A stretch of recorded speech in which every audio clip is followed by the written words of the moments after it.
Hello আমার দুষ্টু মিষ্টি বন্ধুরা, আশা করি তোমরা সবাই খুব ভালো আছো। তোমরা এখন চলে এসেছো অঞ্জলিদের বাড়িতে। অঞ্জলিদের বাড়িতে বাচ্চারা তো বসে বসে গল্প করছে, আর ওদিকে অঞ্জলি রান্নাঘরে কাজ করছে। তো চলো তাহলে এবার দেখে নিই আজকের কি হয়। এ অপু, ম্যাম তো খুব রাগি রে। ম্যাম আগের দিন বলেছিল যে কালার কিনতে, তুই কিনেছিস রে? হ্যাঁ রে আবির, আমি তো জানি যে ম্যাম খুব রাগি, ওই জন্য আমি বাবাকে বলেছিলাম। বাবা আমাকে কালকের ওয়াটার কালার এনে দিয়েছে। তোদের কি কালার কেনা হয়ে গেছে? হ্যাঁ রে অপু, আমাদেরকেও এনে দিয়েছে। আমাকে ওয়াটার কালার আর আবিরকে পোস্টার কালার এনে দিয়েছে বাবা। এ অপু, ম্যাম যে ড্রয়িংটা দিয়েছিল তুই কি করে নিয়েছিস? না রে, ড্রয়িংটা তো এখনো করিনি। রিঙ্কি বলল যে ও কালার কেনার পর একসঙ্গে করবে। এ অপু, আমরাও তো ড্রয়িং করিনি, তাহলে আমরা সবাই একসঙ্গে করব কেমন? আচ্ছা ঠিক আছে, আমরা সবাই একসঙ্গেই করব। হ্যাঁ, তোমরা সবাই ড্রয়িং করবে আর আমাকে যদি ড্রয়িং না করতে দাও তাহলে আমি কি করবো জানো? তোমাদের ড্রয়িং করা খাতায় আমি হিদিবিদি করে দেবো। কেমন হবে? আমাকে সবাই ড্রয়িং করতে দেবে তো? বলে দাও, নইলে করতে দেবে না, তাল খাতায় হিদিবিদি করে দেবো। এই শা, কি বলছিস রে? তুই আমাদের ড্রয়িং হিজিবিজি করে দিবি? আমাদের ম্যাডাম তো খুব রাগি, খুব মারবে। তাহলে আমিও তোর মুখে হিজিবিজি করে গোপ এঁকে দেবো। হ্যাঁ ঠিক আছে, তুমি আমার মুখে গোপ এঁকে দেবে।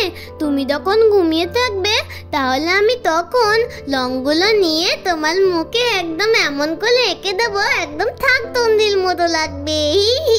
এই আবি, তুই চুপ কর।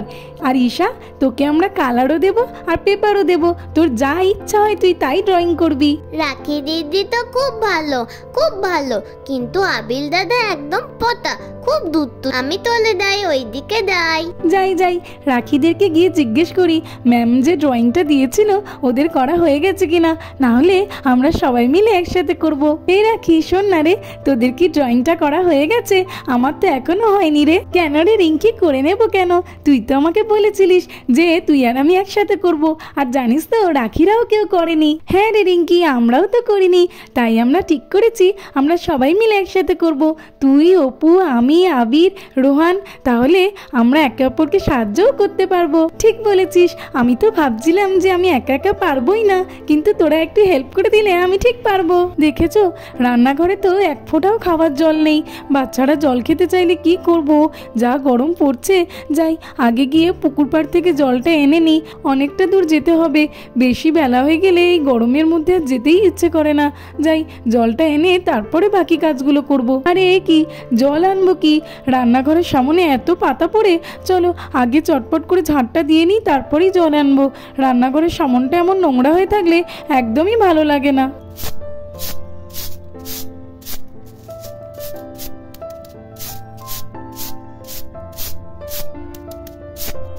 এই তো একদম পরিষ্কার হয়ে গেছে। এইবারে কলসিটা নিয়ে তাড়াতাড়ি করে জল এনে নিই। গরম যা পড়ছে, আর এই কলসিতে থাকা ঠান্ডা ঠান্ডা জল খেতে বেশ ভালোই লাগে।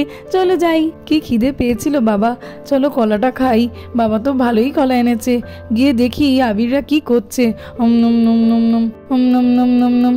এই তো খাওয়া হয়ে গেছে, চলো খোসাটা ফেলে দিই এখানে। আরে বন্ধুরা, এ কি, রোহান তো রাস্তার মাঝখানেই কলার খোসাটা ফেলে দিয়ে চলে গেল। এই তোরা সবাই মিলে এত সকাল সকাল কিসের গল্প করছিস রে? এই রোহান, তোর কি ম্যামের ড্রয়িংটা করা হয়ে গেছে রে? এই ম্যামের আবার কি ড্রয়িং রে? আমার তো কিছুই মনে পড়ছে না। কি বলিস রে রোহান, তুই জানিস না? তার মানে আবার ভুলে গেছিস? এই তোরা হাসছিস কেন রে? আমি তো সত্যিই জানি না। এই রোহানটা না সববারই শুধু হোমওয়ার্ক ভুলে যায় আর ম্যামের কাছে গিয়ে বকুনি খায়। হ্যাঁ রে, তাহলে মনে হয় ভুলেই গেছি। আচ্ছা ঠিক আছে, তোরা করবি তো, তখন আমাকেও একটু করে দিস। এই কমলা, তুই কি করতিস জানি তো? আমি না তোলাল ভগবতীর সঙ্গে গল্প করতে এসেছি। ওরে বাবা, কত সুপারি পেয়েছি! এগুলো বেচে তো অনেক টাকা পাবো। আবার এই বাইরেরটা আমি আবার জ্বালানিও করব। হ্যাঁ, জঙ্গলে কত পড়ে আছে। চলো চলো যাই, অনেক টাকা হয়েছে আজকে। এ কি বন্ধুরা, রেমল আন্টি তো এইদিকেই আসছে, আর রোহান তো কলার খোসা ফেলে রেখেছে। আরে এ কি, রেমল আন্টি তো কলার খোসায় পা পিছলে পড়েই গেছে, মনে হয় তো অনেক লেগেছে। ওরে বাবা রে, আমার সব হাড়গোড় ভেঙে গেল রে। বাঁচা রে বাঁচা, কেউ তো তোল। দোল। এই চল আলে ওইদিকে মনে হয় কেউ পড়ে গেছে, এত চেঁচামেচি হচ্ছে কেন? দাই গিয়ে দেখি। ঝুড়ি নিয়ে পড়ে গেছে একেবারে। এই আন্টি কি করে পড়লো রে ঝুড়ি নিয়ে? আন্টি তো মনে হয় কলার কোথায় পা পিছলে পড়ে গেছে। তোদের বাড়ির সামনে এমন করে কলার খোসা কে ফেলেছে রে? এ বাবা, কি হবে এখন? এই কলার খোসাটা তো আমি ফেলেছিলাম। এই রোহান, কি বিড়বিড় করছিস রে? তার মানে তুই ফেলেছিস? হ্যাঁ, তুই তো খুব পেটুক। আর কালকের আমি খেলতে খেলতে দেখছিলাম আঙ্কেল তো অনেক কলা এনেছে, তার মানে তুই খেয়ে ফেলেছিস? এরকম রাস্তায় কেউ কলা ফেলে নাকি? এই না মানে, হ্যাঁ হ্যাঁ রে আবির, আমি ফেলেছি। আসলে খেতে খেতে শেষ হয়ে গেছিল আর ফেলে দিয়েছি। আমি ইচ্ছা করে করিনি রে। একবার আমি উঠি, তারপরেই তোর মজা দেখাচ্ছি। রাস্তায় এরকম কলার খোসা ফেলা, বাবা রে কি ব্যথা করছে। আরে তোল রে, তোরা তোল। এই চল চল চল চল। ওরে বাবা রে, কি কষ্টটাই না হচ্ছে। মনে হচ্ছে তো সব হাড় ভেঙে গেছে কোমরের, শুধু এই বিচ্ছুটার জন্য। দাঁড়া না, তোকে আমি দেখাচ্ছি, একবার সেরে উঠি। আন্টি সরি, আমাকে মাফ করে দাও। আমি একদম বুঝতে পারিনি। আন্টি আমাকে মাফ করে দাও। ফেলে দিয়ে আর এখন মাফ করে দাও। হ্যাঁ চলো চলো বাড়িতে যাই। জল নেওয়া তো আমার হয়ে গেছে। দেখি গিয়ে বাচ্চারা সবাই কি করছে। চলো এইবারে বাচ্চাদেরকে গিয়ে জিজ্ঞেস করি যে ওরা কি খাবে। আর এই কি রেমোলা দি না? হ্যাঁ রেমোলা দি তো। রেমোলা দি এমন করে আমাদের বিছানায় শুয়ে আছে কেন? কি হয়েছে? জানো তো মিমি, লোহান দাদা না বালি থেকে কলা খেতে খেতে এতে লাত্তায় ফেলে দিয়েতে আমাদের বালির থামনে। আর লেমলা আন্টি ওই কলার কোথায় পাপড়ি তেলে ধপাত করে পড়ে গিয়েতে। কি হবে এবার বলো তো? কি বলছো কি? রোহান কলা খেয়ে ফেলেছে আর রেমোলা দি পড়ে গেছে? এ বাবা, কি হবে এখন? রেমোলা দি তো খুবই চোখরুটে, রোহানকে একদমই ছেড়ে কথা বলবে না। দেখ রে অঞ্জলি, দেখ দেখ, তোদের বাড়ির সামনে রাস্তায় কলার খোসায় পা পিছলে গিয়ে আমার কি অবস্থা। ওরে বাবারে, কি ব্যথা করছে। দেখেছো অঞ্জলি আন্টি যেই এসেছে, রেমোলা আন্টি আরও জোরে চিৎকার করছে।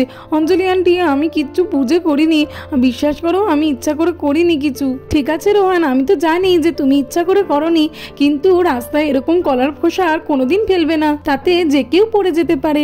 ও রেমোলা দি, তোমার জন্য কি ডাক্তার ডেকে আনবে একটা? আরে ডাকবো ডাকবো কি করছিস? দেখছিস তো আমার কি অবস্থা। যা যা ডেকে আন। রেমোলা দির তো খুবই লেগেছে মনে হয়।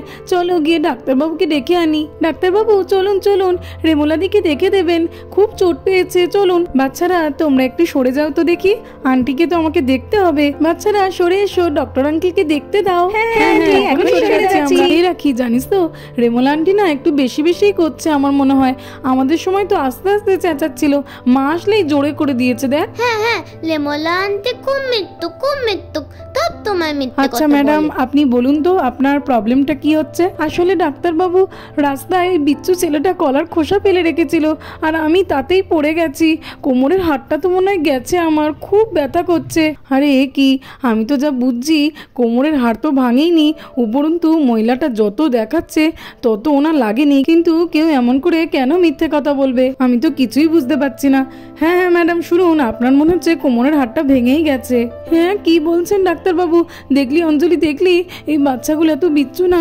ডাক্তারবাবু আমাকে তাহলে কি করতে হবে এখন? হ্যাঁ হ্যাঁ, আপনাকে তো বড় করে প্লাস্টার করতে হবে, আর অ্যাটলিস্ট 6 মান্থস আপনাকে বেড রেস্ট থাকতে হবে, আর 6টা ইঞ্জেকশন।